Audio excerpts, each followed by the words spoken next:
Okay? So now, a young man is going to propose to you, yeah? So you're going to say, do you love me? Yeah? What's he going to say? No, I'm infatuated. Yeah? Did you guys ever realize that when you're infatuated, you can swear you're in love? Yeah. Right? That was an infatuation. As long as the conditions are right. Yeah. How do you know? How do you know? How do you tell the difference? So did you ever hear that love is blind? Yeah? You heard that? Right? You ever hear about people falling in love? Yeah? Wow. You believe that? You believe love is blind and people fall in love? But there's a brainwashing going on. Understand? You are being brainwashed in the Western society, yeah, that love is a happening. In Judaism, we say, love your neighbor as yourself. Nonsense. So let me ask you, should you love nice neighbors? What do you say, young lady? Should you love nice neighbors? Yeah. Is it the right thing to do? Mm-hmm. Is it a good thing to do? Yeah? Can I obligate you to love someone? No. Can I obligate you to love someone? No. Judaism, we say, it's a commandment. It's not neighbor. Love your friend as yourself. Yeah? And there's another commandment. Love every human being. That's a different commandment. Love your friend is love Jews. Love every human being is be like God. God loves every one of us. Yeah? We have to emulate people like that. Yeah? It's an obligation. It's outrageous. Obligated to love someone. Love everyone. Outrageous, yeah. What's the Western concept? Western concept is they brainwash you. You ever hear of Cupid? Yeah. Yeah. Shoots the arrows and makes people fall in love. Yeah, it takes a man. How the heck can you obligate me? I don't even know where the guy hangs out. I don't know. How can I be obligated? It's a happening, yeah? It's below. Yeah? We say love is an obligation. Why do you think it is that the Western world feels that it should push this image of falling in love, and why do you feel like it spreads that? They don't have the faintest idea what they're talking about. But like, they make a Greek concept. They don't have the faintest idea. Let me show you. You have the faintest idea, yeah? are you, like, do you think that they're maybe trying to commercialize? No, The because they don't know what they're talking about. They have no idea. They have no that. It can't be an obligation. Don't you see that? Everybody says it can't be an obligation. Let me you see, in Judaism we say, you can't tell people the right thing. We say it's an obligation. So what? You got to show you know it's an obligation. You know it's an obligation. Yeah? So how do you know it's an obligation, right?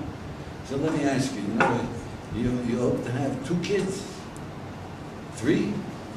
5? Yeah, well, what about you? How many kids are you going to have?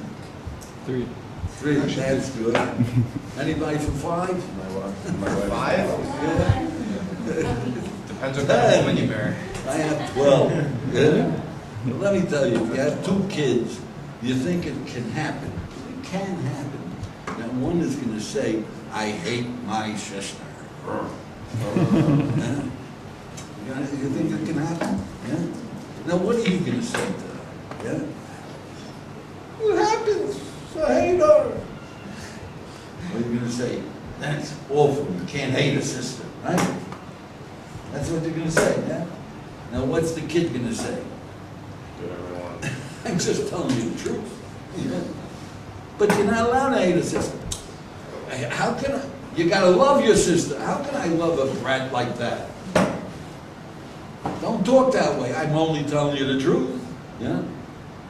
Why do you hate her? What? She took the last piece of cake and I wanted it. Now you smack him, you lose your temper. Yeah? But you know it's wrong. Brothers and sisters should love each other, right?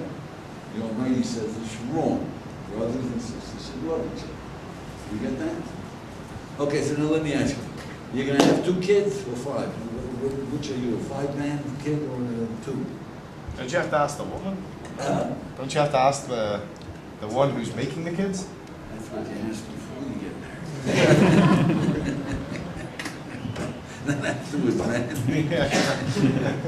Yeah? Okay, so you're going to have kids? Ms. Hashem, right? Yeah. Are you going to love your children? How do you know? Maybe they'll turn out like the neighbor's kids, real obnoxious. How do you know? Unconditional. My kids I'm going to have to love. How can you love them? I'll find something to love. Isn't that right? You feel an obligation to love your children. You get it? Now, if you're smart, you have a greater obligation to love your wife and to love your husband. But that's no obligation. Your children, you have an obligation. So everybody loves their children. They divorce their husbands, they divorce their wives, and they kill each other, yeah? They got married, they're marvelous, yeah? And then when they're divorced, they're a monster. The same nice people. You know, what the heck happened? I don't understand. They're under the influence of what? Western society. Watch out, get you. Yeah? Right? So do you see that love is an obligation with your children? Yeah? It's definitely, right? But Okay, what makes the obligation? The Almighty says you gotta love every human being. And the fact is, we do love every human being. You hear that one? You love every human being. You just don't know it. Can you show me how you love every human being? I'll show you. You're walking down the street, you see a fellow girl, she collapses, stops breathing. Would you, hey, anybody know CPR? Hello, 9/11, what? Yeah? What do you do? Let it die. You know what I mean? It's precious, right? You're walking down the street, somebody gets hit by a car. You're going to continue to your job? Or to the theater? no. Stop everything. The human being is in trouble. So what? So what? You know every human being is you. Do you get that? You do love every human being. You just don't understand what it's about. It's confused. You're Westerners. But like, You're isn't there, Jewish. like, there's a big, No, why are you concerned? well, like, I would be concerned because, you know, isn't there this idea Let's of, go on to, what's the definition of love? Let's say you wanted to work at love. What's the difference between love and infatuation? At least let me cue you in on that, right? You don't want to, the guy says, you gotta understand you want to be in love, not infatuated. Yeah, how do you know? You're all excited. You know, you fall in love, you fall into infatuation. Love is blind? What a joke. Love has got a magnifying glass for faults. And let me show you. Who loves you most in this world? That's pretty good. Where did you get that one, man? That was a good answer. That's a big mystery. Who loves you most in this world? Who? Oh, your parents? Parents, right? Who sees your faults better than anybody else? Yeah, right? You get that one? Who sees your faults better than parents? When you have children, you see the neighbor's kids, they sleep until 12 o'clock in the afternoon. You say, poor kid, he's got some trouble. Your kid sleeps until 12 o'clock. You go, what are we going to do about this? You know? You get that? Because when you love someone, his fault is, woo, it's terrible. Do you get that? So, Love isn't blind, infatuation is blind. So let me give you a tip. If you ever meet the perfect woman, she's gorgeous, and she's sweet, and she's accomplished, and she's sophisticated and elegant, and a giver, and a perfect woman. Yeah? Run for your life. No such creature. You're blind, you're infatuated. You get that? You ever meet the perfect guy, young lady? Run for your life. You get that? I tell all my fellas, unless you can find 5 faults, better 10, don't propose. There's nobody. Ridiculous. Yeah. Are you perfect? Far from it. Okay, so you're not going to get a perfect girl either. Yeah? Yeah. So that's one way of knowing whether you're in love or you're infatuated. But what is love? If it's an obligation and we have a commandment, then it means it's something that you can work at, right? You can do. You got to work at it. Yeah. You got to teach your children to love each other. Yeah. So what is the definition of love? So what do you say? Would you give me a definition? Come on, wise guy. What's the definition of love? I definitely suppose that there has to be investment, right? Some sort of Don't investment. tell me how to do it first. What is love? You know? It's caring, really truly caring for the other person, wanting the best. for the That's other what person. happens when you love. What is love? If you love someone, you care. Feeling of attachment? That is what happens when you're in love. Well, what is love? Putting yourself before, putting them before yourself. Putting them before yourself. Why would you do that? Because you're in love. What is the definition of love? Oh. You see, you need a definition in order to be able to tell me whether you can do it, whether it's an obligation to do it, or whether you can't do it. Yeah, and you can't do something without a definition. You have free will. You want to be good. You got to have definitions. Otherwise, you're just flapping your lips. You got it? So listen to the Jewish definition and check it out. Do you agree? Yeah. Love is hard work. Love is hard work, but you gotta know what to do. Yeah, you can't.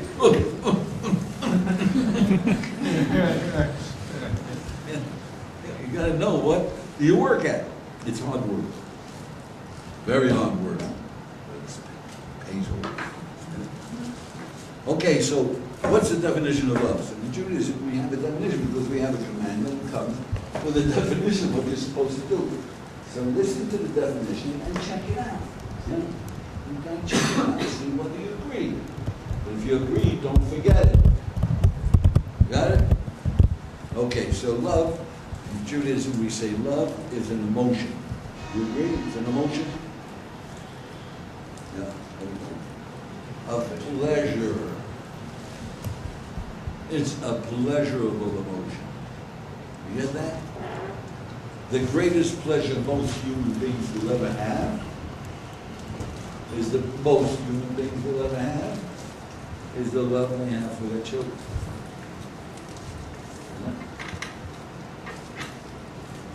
You ask anyone, what's your parents' greatest pleasure? What's your parents' greatest pleasure?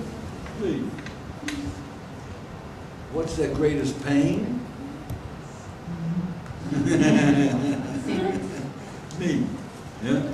Right? But the greatest pleasure most human beings will ever have is their children. And that is tragic. Why is it tragic? Yeah. Why? It's she said if the kids mess up. No, that's the pain of children. Because the greatest love you ever had were just a means. Is what? Just a means. Just a means. A means, not an end. No. The tragedy is that what should be the answer? What's the 1 in 1,000 will say each other. You hear that? And we all instinctively know that that kid has got a tremendous head start in living. You get that? Because that really should be the greatest pleasure. The greatest love is a man to his wife and a woman to her husband. That's Shir Hashirim Asher Shlomo. Did you ever hear the Song of Songs? It's a love song between a man and a woman and a man, which exemplifies our concept of how to love God. Yeah? Do you see that that's the way it should be? Right? Yeah? But love is an emotion of pleasure. What makes this pleasure? When we see. See means appreciate, discern, understand, right? See? You see what I mean? Yeah? Virtue. What's virtue? Anything good. Power, intelligence, beauty, sweetness. When we see intelligence, beauty, sweetness in another human being, and we identify them with that virtue, we love them. So the easiest love is love of children, the easiest. So you ask a fellow, he has a little kid, what do you love in your kid? Yeah? He said, what do you do about it? He's full of life. He's always smiling. He's full of energy. He's curious. He can say everything under the sun, right? And you see, he's enjoying it. You say, well, isn't it true? You know, your son has this terrible nose dribble snot nose. You can't say, yeah, I love that snot nose. He says, what's the matter? Focus on that. I mean, it's a physical thing. We're going to have it cauterized. We'll fix it, yeah? We'll go away. You get it? But he didn't say, I love that snot nose. You say, well, isn't it true that your son is a little bit of a brat? Give me, give me, give me, give me, give me, yeah? You can't say, I love him, that brat. You can't love a fool. You can excuse the fool. Say, well, he's only a little kid. We spoiled him. He'll grow out of it. He'll mature. Yeah, we excuse the fool, and we identify with that full of life, of energy, smiling, the virtues. Right? You see that? Does that ring true? Yeah? Now, when you hate someone, you focus on his faults. Why do you hate that guy? He's a two-timing, he's a liar, he's a traitor, he's a selfish monster. Yeah? Well, isn't it true that he's a good-looking guy? So what? If you're good-looking, you can be a bum. Yeah? Well, isn't it true he's always ready to do a favor? Anytime you ask him, he's always ready to do a favor. You can't say, I hate him. He's always ready to do a favor. He says he only does the favor to get the knife in your back. Yeah? We excuse the virtue and we focus on the fool. Does that read true? You hear that? So when it says we should love all human beings, like the Torah says, or love Jews, yeah, what does it mean? You can understand that basically every human being is basically virtuous. See all these people in this room? Did you realize that willing to die to be good? Yeah, they all die to be good. They don't know it. We can tell you. You know how you know? Yeah. Would you kill 1,000 innocent children to save your life? No. No. You wouldn't have done it. Why not? Because it's wrong. that would be good. Did you ever do anything wrong in your life? Sure, yeah. For nothing. Now you want to live. Yeah. Doesn't pay. Every human being wants to be good. They're just not in touch. Every human being wants to love. They're just not in touch. Every you got to be able to see. The work of loving Jews and loving humanity is to appreciate the virtues. And every human being's not those virtues. But you got to dig it out. You learn how to see. Yeah? So, what is the work at it? It's hard work, like you said, yeah? Well, you love your father, you love your mother,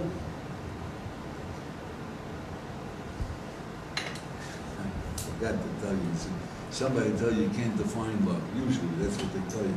Ask them, you love your father? You love your mother? They say, yes. You love your brother? You love your friends? Yeah. How about the cop that gave you a ticket? You love him? No. How about the mechanic that ripped you off? You love him? No.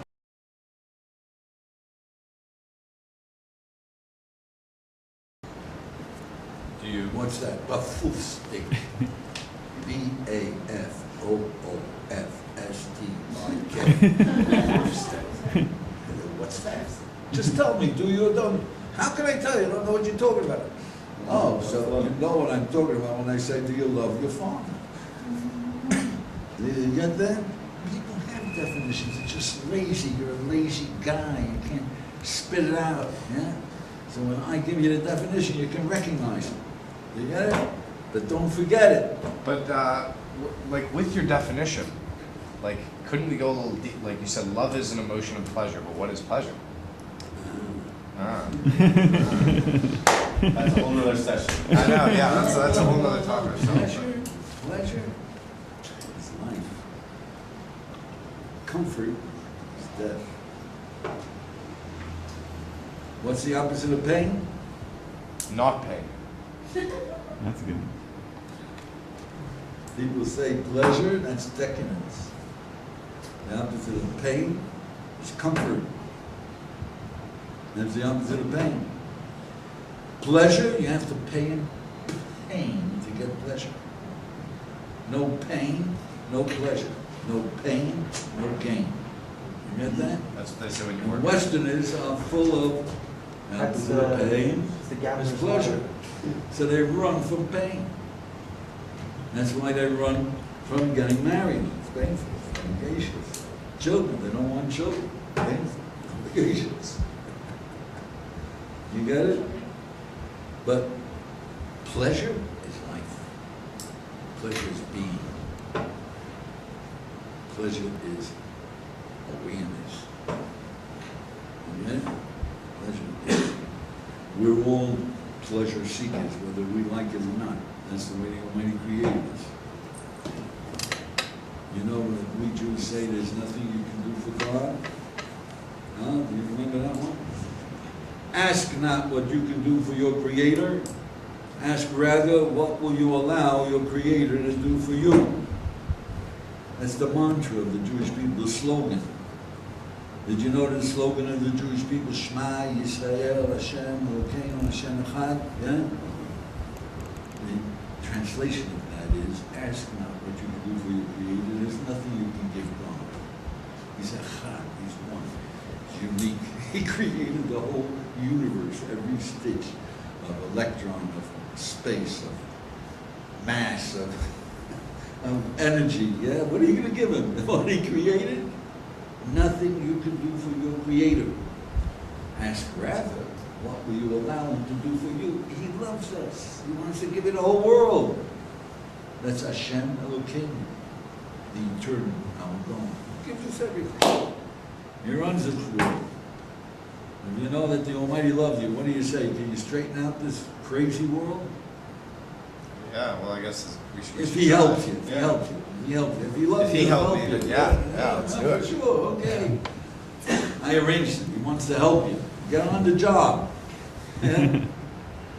You got it? Okay, getting back to love. We got to work at it. Yes, how do you work at it? So you know you love your father, you love your mom, you have a brother, sister, you love them, yeah? That means that you identify them with some virtue. You got confident. What is the virtue? What do you see in your father? You love him because of a positive thing, yeah? You know? What do you see in your mother? But it's hard work. But you do love people. If you understand what it is that you take pleasure in, yeah, then you know it is pleasurable. So one man loves his father, he's very principled. Yeah? Now you know, you got to see, how do I see his principle? He's an honest man. He's always willing to admit the truth. Yeah? How do I see that? And track it down. Then you take a look and you say, hey, that guy's honest too. Hey, that's beautiful. Yeah?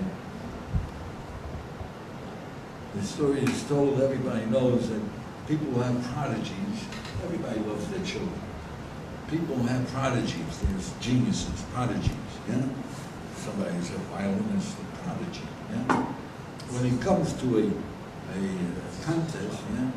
The one who loves the kid for its own sake appreciates all the prodigies, yeah? The one is knocking all the prodigies. You get that? See, I have 12 kids. All my friends, I got married when I was 28. I was looking for a very special young lady, and I found her at 28. She was only 20. So, all my friends had kids. I was the oldest guy in the class, yeah, an old bocher, yeah? And they all wanted me to admire their infants, yeah? You get it? So they bring their infant, and it has gas pains. They say, look, it's smiling! Yeah. What the heck do I do? I could always, ever since I was a kid, I could always appreciate a 3-year-old, 2-year-old. But an infant, I thought they were crazy, yeah? But you don't tell them that. What do you tell them? Well, just in case your friends, you say, wow, what a baby. They do the rest. I learned how to do that. You know? Okay, then I had my first child, right? Then take a look at the first child. It's my kid. I should love him. By my 12th kid, you understand, I'm a connoisseur of babies. I learned how to do baby. See, who gets more love? One of 12 children or an only child? An only child. One of 12 children. Why? Each one is teaching you how to love each other. You get it? By the 12th, you're a professional. So what happens with the first? You gotta work at it. You gotta see it infant. Now, I'm a connoisseur. I see a little infant. I can see the beauty. I can explain to you the whole thing, yeah. I don't know if you'll see it, but I'll explain it. You get it? So that's what you gotta do. Don't wait until you get married. Don't wait until you have children. Now, you love someone, make an inventory. What it is that you love. How do you see it? And look around at your friends. And after you do that, yeah, get a list of all the virtues that human beings have. We have a book, Love Your Neighbor, from Rabbi Plisker, one of our teachers. He has a list of all the virtues, yeah? Then take that list and then start looking at your father and your mother and your brother and your sister. Yeah, learn how to see it. Then you'll be good at finding virtues. Then you'll be a terrific salesman. You get it? If you love people, people will buy from you. You know that? Yeah? Even if they think you love them. Yeah? You know, the insurance people, they get the list of all the birthdays, yeah, and they have a secretary sends out a birthday greeting. Yeah? Happy birthday, yeah? You know why they do that? The guy gets one happy birthday. He says, who remembered my birthday? Hey, it's John Go, the insurance man. Maybe I need some insurance. Hey, you ever came to Israel by plane? Yeah? What did they say before you? The captain and the crew want you to know what a pleasure it was to serve you. You didn't notice.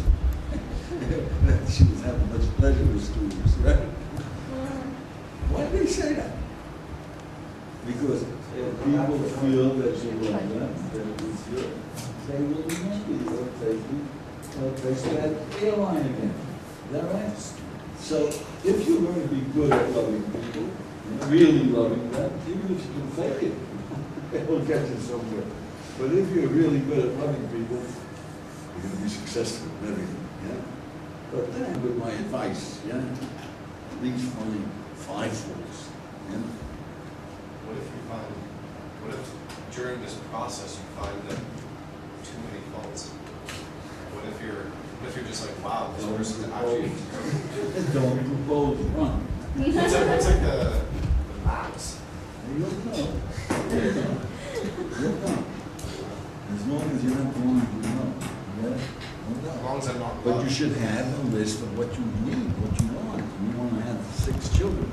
Doesn't matter how good she is. Don't marry her if she only wants 1. Yeah? You should find out beforehand. You're going to have to sink over, otherwise it's not going to be good. Right? Okay, so I tell all the fellas, don't ever propose until you find at least 5 fools. Yeah? Then, once you propose, tear up the fools. Yeah? Every Friday, that's what we do every Friday. We say Shir Shirim, yeah? Get the list of all the virtues, yeah? Make all the list of all the virtues, never forget them, yeah? That's where you marry the girl. Whenever you have a fight, take out the virtues. You know, you can get angry at people, right? You'll get angry at your kids, yeah? But you don't think you don't love them, yeah? You know, my kids, right? But a wife, they have the list that always carried around just in case you get angry. Yeah? That's what you married them. But every Friday, go through Rabbi Pliskin's list and find a couple of one at least every Friday, one virtue that you didn't notice before. Yeah? Gotta work it up. Then for your anniversary, you see, you make a list of all the virtues you found, and you get a little present, and you tell them, wow, what I got, yeah, you have no troubles. You get it? You gotta tell the guys all the time. Okay, so that's the working at love. Now, what the heck, why is it that marriages have, you know, it's natural. The fact is, we love our children, we love our wives, we love our husbands. So what in the world is going wrong? Yeah? So it's a sentence in the Torah. Listen to my children. The Almighty came. There's nothing you can do for God. Then what is all the commandments? What is all that for? You want your children to love each other because that's good for them. The Almighty wants us to love humanity. It's good for us. Because all of Torah is love your neighbor as yourself. You have to put in the negative. Because there's the negative. Right. Okay, so look, you guys, how many of you can get married someday? Yes, Hashem. How many? Getting married? Pardon? You plan to get married? Sure. Yeah, you plan to get married? You know, we hope to get married. What about you? Of course, I'd love to get married. All right. Okay, so, you know, the statistics are 50% get a divorce. So which one of you are going to get a divorce? Not me. Just because of the odds. That's the only reason. Just because of the odds. What the heck is going on? Why? Why do people get divorced? You get that? What's going on? This is terrible. Yeah, divorce is painful. Kids grow up divorced from home. It's ugly divorces. They're in love with each other, yeah? And then they fight to the death of who gets the kid. And the funny thing is, they have no idea what kind of kids they're going to get. You know? They love the kids, yeah? And they hate each other. What the heck is going on? You get there's a little problem around, yeah? Okay, so I'll give you an indication of what the problem is, but it's important. Yeah? Now, when you get married, you want to be in love or infatuated? Love, right? You want to be in love or infatuated? Love, right? Everybody understands infatuation does not last. Yeah? Love is forever, right? Yeah? Okay. So now, a young man is going to propose to you, yeah? So you're going to say, do you love me? Yeah? What's he going to say? No, I'm infatuated.